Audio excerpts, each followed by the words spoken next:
magandang umaga po sa inyo lahat. Ito na naman si Kuya Adel. Magbibigay tayo ng update sa mga unit natin. Unahin natin itong Tamiya. Ito. Itong Tamiya natin ay siguro napapanood nyo sa mga una namin vlog.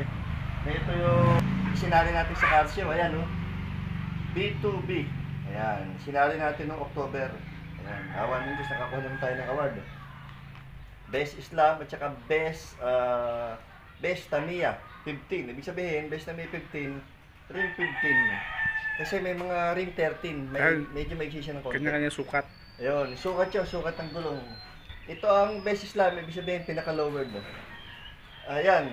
Pero, ang pang-ilalim niya, ayan, hindi siya naka-suspension. Nakatubo siya. Tapos naka-molya siya. Ayan. Ang ating kahay, straight na 304. Straight na 304, kaya medyo mataas ang quality puhunan. Una, bago gulong at saka mags, bago, rim 15 pa. Kasi mas mahal ang rim 15 kaysa sa rim 13. Tapos ang aero natin, stainless natin, mas mahal. Kasi original 304, tapos 1.8, makapal. Kaya sa puhunan, hindi pwede ikumpara dun sa mga Tamiya na, halimbawa, yung makakakita silang 220, 250. Low budget yun, ibig sabihin, mababa puhunan no, kasi mga mags nun, second hand lang. Ito bago lahat, pati ka ha. Bagong overhaul pati makina. Yung chassis niyan? Ang chassis dati pa rin siya, kasi maganda na may chassis niyan. At saka yung papel niyan ang ginagamit natin. Yung dating papel, ibig sabihin dating rehistro. Ayan. Pero lahat ng nakakabit yan, bago naman lahat. Upholstery, upuan, yan. Buksan natin makina para makita nila.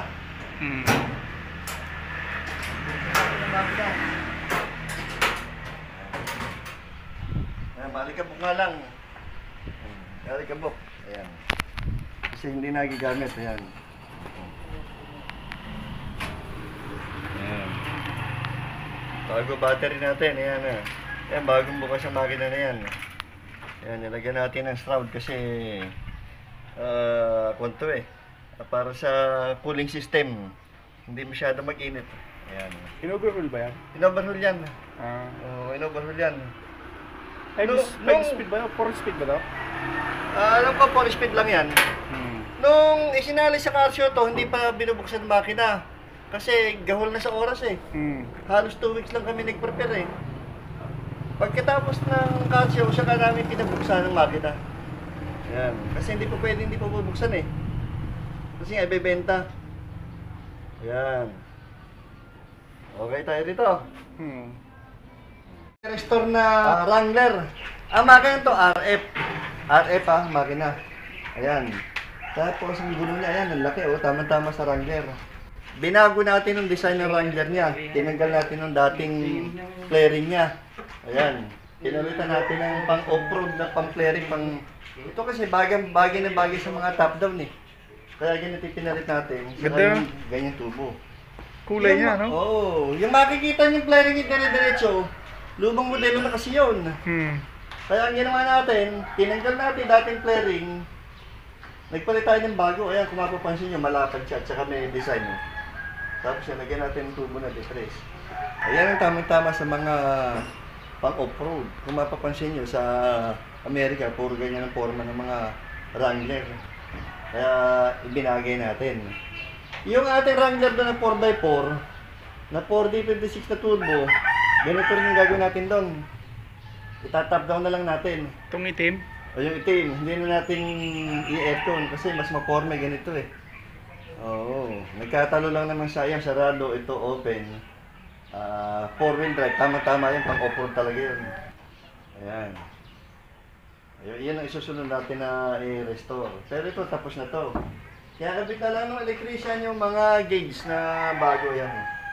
Saka wiring. Tapos na rin yung request sa toolbox ni Sir. Yan. Okay na rin to. Sige. Laki ng toolbox niya, no? Oo, kasama na upuan dyan. Paalam na tayo. Okay. Hanggang dito na lang. At sa susunod muli ay huwag niyong kalilimutan mabaybay kay Makapobre. At lagi naka-update yan. Malalaman nyo yung mga ina-assemble natin sa mga interesado. Ayan. text lang kayo kay Makapobre.